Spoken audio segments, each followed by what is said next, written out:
सफेद झूठ बोल के जा रहे हैं मोदी के जैसा। जैसे सफेद झूठ मोदी दिया करता है वैसे कार में बैठ गए। क्या बात कर रहे हैं? देश में लोग महंगाई से करा रहे हैं, लोग बेरोजगारी से भाग रहे हैं, पांड्या को परेशान है। टक्कर दे रहे हैं राहुल। आंकड़े अगर वो पीएम रहते हैं तो कांग्रेस का थोड़ा सा बढ़ाव होगा, ये फैक्ट है। चलिए, आपने अभी कहा चेहरा मोदी जी है, मोदी जी को विश्व चाहता है, लेकिन इन्होंने कहा कि नितिन गडकरी को चाहते हैं। उन्होंने अपना सुझाव रखा।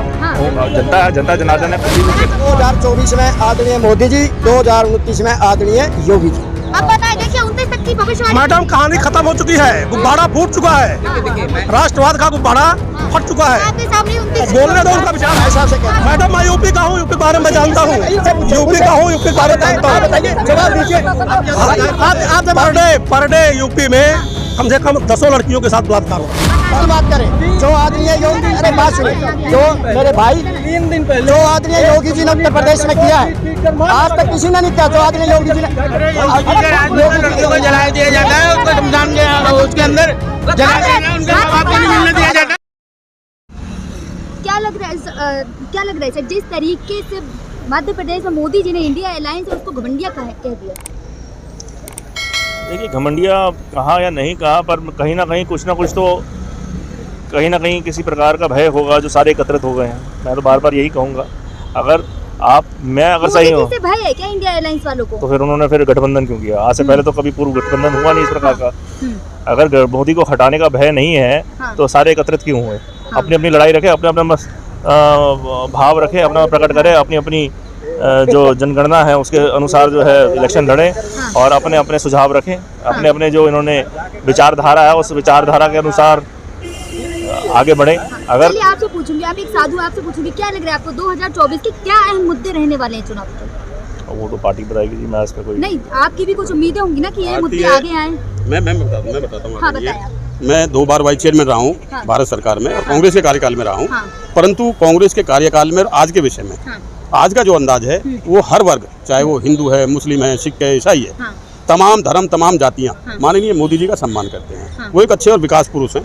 उनकी जो अपनी वाणी से बोलते हैं उस काम को करने में वो पूर्ण अंदाज लगाते हैं। और मैं कहता हूँ देश की गरिमा को बढ़ाने का काम उन्होंने किया है, देश के हर धर्म से धर्म को जोड़ने का काम किया है। आज माननीय नितिन जी हैं। आपने धर्म की बात करी कि एक धर्म से दूसरे धर्म को जोड़ने की बात कही, तो अब तक जो मुस्लिमों के लिए बाहर कहा जाता था पार्लियामेंट के, अब वही चीज अंदर कही जा रही है पार्लियामेंट के। देखिए, जनता जनार्दन है, वो अपने शब्दकोशों में किसी के लिए कुछ भी कह सकते हैं, परंतु पार्लियामेंट के अंदर ना सर, रमेश विधूड़ी जी ने, आदरणीय रमेश विधूड़ी जी सांसद हैं और मैं कहता हूँ 2-3 बार वो विधायक भी रहे हैं और 2 बार सांसद बने हैं, दूसरी बार। वो अच्छे व्यक्ति हैं, परंतु उन्होंने जिन शब्दों का इस्तेमाल किया है बहुजन समाज पार्टी के लीडर के लिए वो आपत्तिजनक है, नहीं कहना चाहिए था, क्योंकि वो भी सम्मान के काबिल हैं। दूसरा विषय है कि रमेश विधूड़ी का तो लोगों ने सवाल का बतंगड़ बना दिया, पर कई बार चाहे वो जैसे भीम आर्मी वाले हैं, वो ब्राह्मणों के लिए अनाप शनाप बोलते हैं, उनके लिए कभी किसी ने नहीं कहा कि भाई ब्राह्मणों के लिए ऐसा क्यों बोला जाता है। आदरणीय ने बहुत कुछ कहा है आज तक, रेणु जी ने बहुत कुछ कहा है आज तक, लेकिन उसके ऊपर तो कोई टिप्पणी नहीं दी, भाजपा ने कोई टिप्पणी नहीं दी, कोई उठाया नहीं। आप देखिए मंच के ऊपर जब होते हैं या किसी टीवी चैनल पे होते हैं, क्या क्या बातें कहते हैं। आज देखिए चैनल की बात हो रही है ना, बाहर की बात हो रही है, पार्लियामेंट के अंदर की बात, पार्लियामेंट के अंदर की बात बता रहा हूँ। पार्लियामेंट के अंदर ही बहुत कुछ कहते रहे हैं, पार्लियामेंट के अंदर ही बहुत ही निंदा हुई है। ये वही पार्लियामेंट है जहाँ पे आदित्यनाथ योगी को बार बार लज्जित किया जाता था। 25 वर्ष जो है वो MP रहे हैं और 25 वर्ष तक उनको लज्जित किया गया, 25 वर्ष तक उनको दबाया गया, उनके ऊपर विभिन्न प्रकार की टिप्पणियां की गई, तब तो किसी ने मुद्दा नहीं उठाया। लेकिन सर देखिए, जिस तरीके से अगर राहुल गांधी ने पहले मोदी सरनेम कहा गया था कि अपमान किया है, तो राहुल गांधी की सजता गई थी, लेकिन इनको केवल वार्निंग दी गई अभी। किसको? मोदी जी, उनको कहा गया था कि वो क्षमा याचना करें। राहुल जी को क्षमा याचना तो उन्होंने नहीं करी, तो ये क्षमा याचना करेंगे, वो तो समय बताएगा, पार्टी इसका निर्णय लेगी। चलिए आपसे पूछूंगी, क्या लग रहा है आपको 24 में किसकी सरकार बनेगी? लेकिन मैंने अभी पहले जैसे पुनः कहा, बताएं। वो मैं नहीं कह रहा, पूरा विश्व चाह रहा है मोदी को। क्या चाह रहा है पूरा विश्व? मोदी को चाह रहा है, मोदी जी को चाह रहा है, पूरा विश्व चाह रहा है, कहना चाह रहे हैं। बिल्कुल। और मैं चाहता हूँ कि अगर भारतीय जनता पार्टी थोड़ा सा रुतबा बदल ले और माननीय नितिन गडकरी साहब को कहें कि ये भाजपा के PM के दावेदार हैं, मैं कहता हूँ सबका सुपड़ा साफ हो जाएगा। अच्छा, ये सत्य है। तो मोदी उनको जी- मैं मोदी कहता जी का हूँ नाम आदरणीय मोदी जी ने 10 साल सत्ता का सुख भोग लिया। हाँ। अब उनको त्याग करना चाहिए। हाँ। वो देश की सेवा करें, ऊपर से आशीर्वाद दें, हाँ। और जो उनको अब ज्ञान है उस ज्ञान का फायदा उठाएं। आप क्या चाहते हैं मोदी जी आपका भी हत्या करवा देगा। जब जब जब तुम्हारी हत्या नहीं हुई तो मेरी हत्या कौन कर देगा? हिरन पांड्या जैसे लोगों को नहीं छोड़ा, आपको छोड़ देगा। क्या बात कर रहे हो? मैंने नाम है नरेंद्र दामोदर मोदी। हाँ। वो किसी का भी हत्या करा देगा। आप बोल रहे हो ना उसके अगेंस्ट में, आपका भी हत्या करा देगा। उनका काम है। आरोप नहीं, आरोप नहीं है ये सरकार में हुई थी। ये सत्य। शास्त्री जी की हत्या कैसे हुई थी? किसने मर्डर किया? शास्त्री जी की हत्या कैसे हुई थी? हरीश पांड्या के बताओ। एक एक करके बात करें। हाँ, आप जो बात कर रहे थे वो कहें पूरी। आप क्या चाह रहे हैं? नहीं, मैंने ये नहीं कहा। मैंने एक मिनट रुकिए। नहीं, आप बताएं आप क्या चाह रहे हैं कि मोदी जी खुद कहें? नहीं, खुद ना कहें। हाँ। पर मैं कहता हूँ अगर पूर्ण रूप से सत्ता चाहिए हाँ। तो वो व्यक्ति विकास पुरुष है। नितिन को कोई भी व्यक्ति, कांग्रेस की माननीय राहुल जी भी अगर कहें कि ये व्यक्ति गलत है, नितिन जी के लिए पूरी भारत उसमें से कांग्रेस में से एक व्यक्ति कहते नितिन गडकरी की तारीफ तो विपक्ष भी करता है, ये बात तो है। जी, अगर कांग्रेस को पराजित करना है, हाँ। इनको बिल्कुल खंगालना है, इनको हाँ। धोना है, हाँ। तो एक बार उनका नाम लेते हैं। एक तरफ से सुपड़ा साहब, तो मोदी जी आदरणीय- अगर कह रहे हैं आदरणीय- प्रधानमंत्री का तो कांग्रेस जीत जाएगी क्या? नहीं जीतेगी। हाँ। परंतु इनको बहुत बेहतरीन संघर्ष करना पड़ेगा और जमीन से लड़ाई लड़नी पड़ेगी, हाँ। तब हम मोदी जी की सरकार ला पाएंगे। हाँ। अन्यथा मोदी जी को टक्कर देने के लिए मतलब राहुल गांधी टक्कर दे रहे हैं। राहुल आंकड़े, अगर वो पीएम रहते हैं हाँ। तो कांग्रेस का थोड़ा सा बढ़ाव होगा, ये फैक्ट है। चलिए, आपने अभी कहा चेहरा मोदी जी है, मोदी जी को विश्व चाहता है, लेकिन इन्होंने कहा कि नितिन गडकरी को चाहते हैं। उन्होंने अपना सुझाव रखा। हाँ। वो जनता जनार्दन है खुद ही। इन्होंने जो बोले हैं, हमारे बड़े भाई हैं, मैं सम्मान करता हूँ। हाँ। नितिन गडकरी जी का जो आगे नाम प्रोजेक्ट किए हैं, इनको पता भी नहीं है। वो मोदी जी है जो हिरन पांड्या का इसी चक्कर में बोला था सिर्फ आप ये विधानसभा छोड़ दो। हाँ। उसका पता भी नहीं लगा, लाश मिला कहाँ बैठा हुआ गाड़ी में, और खून का भी पता नहीं। ये इनका भी वही हाल हसर कर देगा। ये नाम प्रोजेक्टर नहीं, ये सच बात है। उनका नाम प्रमोद महाजन को भी नहीं बख्शा उसने, जो भारतीय जनता पार्टी को बनाया उसने। प्रमोद महाजन, उसके भाई का हत्या करवा दिया। 2024 में राहुल गांधी क्या बात कर रहे हैं? देश में लोग महंगाई से करा रहे हैं। लोग बेरोजगारी से भाग रहे हिरन पांड्या को नहीं परेशान छोड़ा, है। प्रमोद महाजन को नहीं छोड़ा। इतिहास गवाह है। क्या कौन सा रोजगार किसको मिल गया? कहाँ भर्ती निकली थी? किस पेपर में? हिरन पांड्या मैडम, किस पेपर पे भर्ती निकली थी? वो अपने ऑफिस बैठ के रोजगार दे देंगे।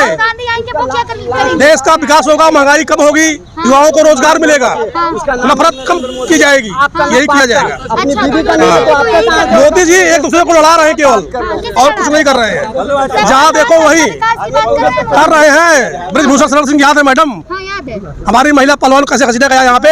कोई कार्रवाई हुई उसके खिलाफ? कार्रवाई हो रही है ना? कहाँ हो रही है? हो रही है। किसको दिख रहा कार्रवाई हो रही है? हम ये कहना चाहते हैं, आज राष्ट्रीय स्तर पर माननीय प्रधानमंत्री जी ने जो सम्मान और मान दिया इस देश को, आज तक किसी प्रधानमंत्री ने दिया। बताएं आप। एक पूरी बात बिल्कुल सुनिए। दिख रहा होगा। 2024 में आदरणीय मोदी जी, 2029 में आदरणीय योगी जी। आप बताएं, देखिए 29 तक की भविष्यवाणी। मैडम, कहानी खत्म हो चुकी है। गुब्बारा फूट चुका है। राष्ट्रवाद का गुब्बारा फट चुका है। आपके सामने 29 बोलने दो उनका विचार है। हिसाब से कहता हूँ, आज तक राष्ट्रीय स्तर पर आज हिंदुस्तान का पूरा डंक विश्व में बज रहा है।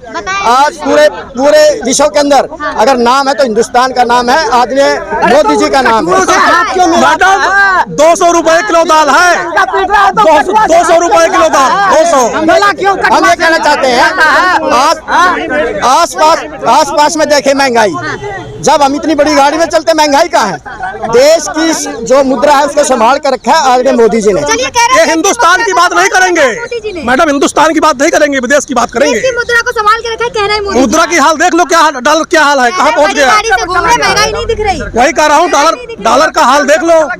मोदी जी ने ही कहा था कि जब रुपया कमजोर होता है सरकार की आयु घटती है, आयु। अब मोदी जी को आयु कहाँ से बढ़ेगी? आपने दोनों माननीय लोगों का रुपया 84 पहुँच गया, 84। ऐसे ये लोग ना जी, जिसकी जो योग्यता होती है, योग्यता के आधार पे बातें करता है। भाई ऑटो चलाते हैं तो भाई की ऑटो की सोच है। मैं कहता हूँ कि इस देश में पहले बहुत गरीब होता था किसान। आज मैं अपने हरियाणा की बात करना चाहता हूँ। भले ही कोई व्यक्ति किसी भी अंदाज में किसान के लिए कुछ भी कहे, पर आज हरियाणा में तमाम किसान संपन्न हैं। बिना गाड़ी घोड़े के घास नहीं आती, भैंसों का चारा भी गाड़ियों में आता है, लग्जरी गाड़ियों में। बात कर रहे हैं, नूह में क्या क्या हुआ, महिला पहलवान हरियाणा की है। बिल्कुल है। मैं कहता हूँ हरियाणा में पहले भी बीजेपी थी, सेकंड में बीजेपी थी, फिर बीजेपी आएगी। हाँ। तो अगर कुछ विकास हुआ है, विकासों की जाल बिछा है, सड़कें बनी हैं, यूनिवर्सिटियां बड़ी हैं। आज के 9 साल पहले, ये हरियाणा के हैं गुरुजी हमारे, आज के 9 साल पहले पूरे हिंदुस्तान में हरियाणा देश का पहला प्रदेश था सबसे अधिक रोजगार देने वाला। आज जब से भाजपा वहाँ आई है, केंद्र मोदी साहब आए हैं, सबसे फैसिलिटी राज हो गया है। सबसे अधिक बेरोजगारी इधर कहीं की है पूरे देश में, हरियाणा की है, जो हमारे गुरुजी कर रहे थे। और रही बात मोनू मानेसर की, अगर मोनू मानेसर पर समय रहते कार्रवाई हो गई होती, समय रहते तो दंगा ना भड़कता। सरकार चाह रही थी भाजपा की, सरकार बीजेपी की चाह रही थी दंगा हो वहाँ पे। हम ये कह रहे हैं, आज आप उत्तर प्रदेश के अंदर देख लो, योगी जी का राज है, बहन बेटी सुरक्षित है, रात को जाओ, बिजली पानी सड़क सब विकास किया है। हम ये कहते हैं 2024 में आदरणीय मोदी जी और 2029 में आदरणीय योगी। मैडम मैं यूपी का हूँ, यूपी के बारे में जानता हूँ, यूपी का हूँ, यूपी के बारे में जानता हूँ। जवाब दीजिए। पर डे यूपी में कम से कम 10 लड़कियों के साथ बलात्कार हो रहा है पर डे। न्यूज ना दिखाए, मीडिया में ना दिखे, लोग समझ रहे हैं ऐसा है। राम राज बने, जो सबका पेट भरेगा तभी राम राज्य आएगा। 200 रुपया दाल खाने राम राज्य नहीं आएगा। मैडम हम ये कहना चाहते हैं, आज से 7 वर्ष पहले देखते उत्तर प्रदेश का क्या हाल था, दोषियों को सजा नहीं मिलती थी। आज योगी जी जो कर रहे हैं, किसी भी जाति या धर्म को नहीं देख कर रहे हैं, सबका सफाया कर रहे हैं, गुंडाराज मुक्त है, बिजली है, पानी है, बिजली ठीक है। नफरतियों का लूट कर रहे हैं। FIR किसी पे होगा नहीं, किसी पे मुकदमा होगा नहीं, झंडा उठा लो बस। बीजेपी वाले का विकास है, बीजेपी वाले का राज है, सब कुछ उसी का डंका पीट चलता है। यूपी में ये जो लंबे लंबे बात कर रहे हैं ना कि हर घंटे पर गुंडागर्दी करो। किस चीज का झंडा पकड़ने से सर्टिफिकेट मिलता है ये बताएं। हम भी यूपी से ही हैं। यूपी से सर, आप यूपी से हैं। आप 7 साल पहले देखते, हम एक न्यूट्रल बात करें, जो आदरणीय योगी, अरे बात सुनिए, जो मेरे भाई 3 दिन पहले जो आदरणीय योगी जी ने उत्तर प्रदेश में किया है, आज तक किसी ने नहीं किया। जो आदरणीय योगी जी ने लड़कियों को जला दिया जाता है, उसको शमशान के उसके अंदर जला दिया जाता है, उनके माँ बाप को नहीं मिलने दिया जाता।